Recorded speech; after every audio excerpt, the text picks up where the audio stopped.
Sacked Zimbabwe Vice President flees. Zimbabwe's former Vice President Emmerson Mnangagwa, who was sacked on Monday, has fled the country amid death threats, his allies say. President Robert Mugabe, 93, accuses his former deputy of plotting to take power from him. He went to Apostolic Church prophets to find out when Mugabe would die. But he was told he would die first, Mr. Mugabe told supporters on Wednesday. First Lady Grace Mugabe is now the favorite to succeed her husband. Mrs. Mugabe had been pushing for the removal of the vice president, referring to him as a snake that must be hit on the head. She is now expected to be appointed vice president at a special congress of the ruling ZANU-PF party next month. Africa Live, more on this and other stories. Mugabe's wife urges him to name heir.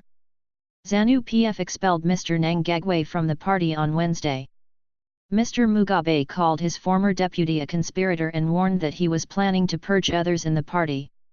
"We knew a long time ago what Mnangagwa was like. But we tried to shield you from it. He thought that by being close to me, I would carry him on my back to the presidency. But I didn't die, I didn't resign," he told his supporters at the headquarters of ZANU-PF in Harare. "We hope we can deal with others who were conspirators alongside him," he added. Although Mr. Mnangagwa has not commented in person, the angry, 5-page statement attributed to him and apparently signed by him says he had been loyal to President Mugabe.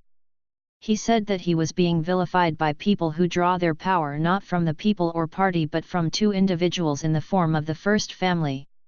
Grace Mugabe warns of coup plot. The statement said the former vice president said he planned to return to lead Zimbabwe and accused President Mugabe and his wife of privatizing and capturing the party.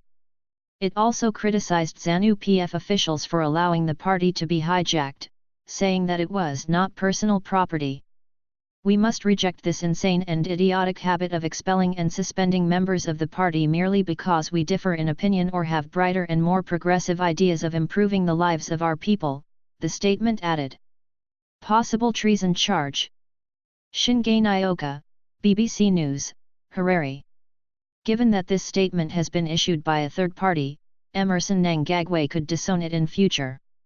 Last year, the same group of war veterans who are speaking on his behalf reportedly issued an unsigned communiqué criticizing genocidal President Mugabe and labeling him a dictator.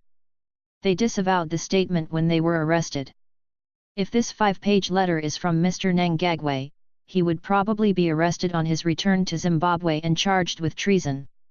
Although the letter is not specific about the actions to be taken so that he can lead Zimbabwe, ordinary Zimbabweans have been charged for trying to overthrow the government for merely posting critical tweets.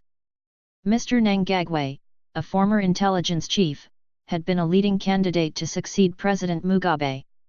He had worked closely with Mr. Mugabe for more than 40 years, serving as his special assistant during the Liberation War in 1977. His nickname in the party was the Crocodile, so called due to his shrewdness. As yet, he has not commented on his dismissal.